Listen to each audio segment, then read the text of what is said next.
আশা করি সবাই ভালো আছেন। একজন মদখোর লোক সমুদ্র সৈকতে মদ খাচ্ছেন। তখন একজন নাইট গার্ড এসে বলছেন, এখানে মদ খাওয়ার জায়গা না, তুই বাসায় যা।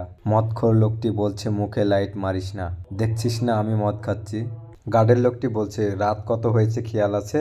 এই লাশটি কে প্রথমে দেখেছে? অভিজিৎ এই কথা জিজ্ঞাসা করছিল। তখন গার্ডটি এসে বলল যে আমি যখন এই লোকটিকে মদ খাওয়ার জন্য মানা করছিলাম, বাসায় চলে যেতে বলছিলাম, ঠিক তখনই আর কি এই লাশটি আমরা দুইজন মিলে দেখি, তারপরে আমি আপনাকে কল দিয়েছিলাম, এটা বলল।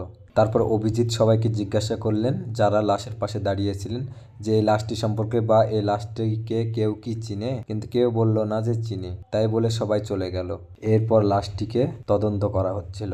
একটি সময় দেখা যায় লাশটির হাতের সাথে একটি জাল বেঁধে আছে এবং জালটি পর্যায়ক্রমে সেটা টানতে গিয়ে দেখে যে একটার পর একটা লাশ বের হয়ে আসছে। যত জাল টানছে তত লাশ বের হয়ে আসছে। দেখতে দেখতে টোটালে 5টি লাশ বের হয়েছে। সিআইডি টিম হতবাক।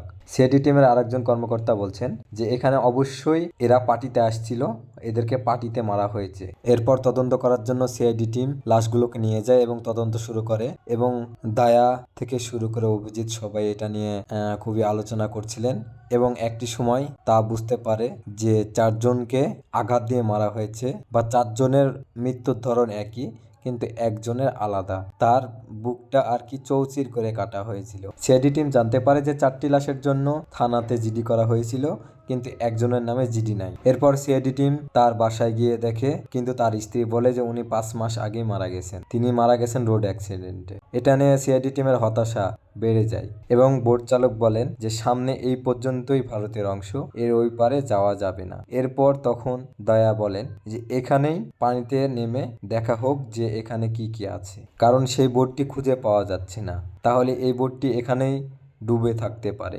এরপর সিআইডি টিমের তদন্ত টিম পানির নিচে নেমে যায় এবং পানির নিচে থেকে নৌকার বোটটি উদ্ধার করে এবং নৌকার বোটটি সিআইডি অফিসে নিয়ে আসা হয় এবং সেখানে তদন্ত শুরু করা হলে দেখে যে বোটটির ফ্যানের সাথে একজনের চামড়া লেগে আছে।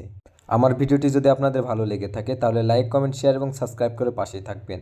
আর পরবর্তী অংশ দেখার জন্য পরবর্তী পর্বের জন্য অপেক্ষা করুন। বাদবাকি অংশ পরবর্তী পর্বে দেখতে পাবেন। খোদা হাফেজ।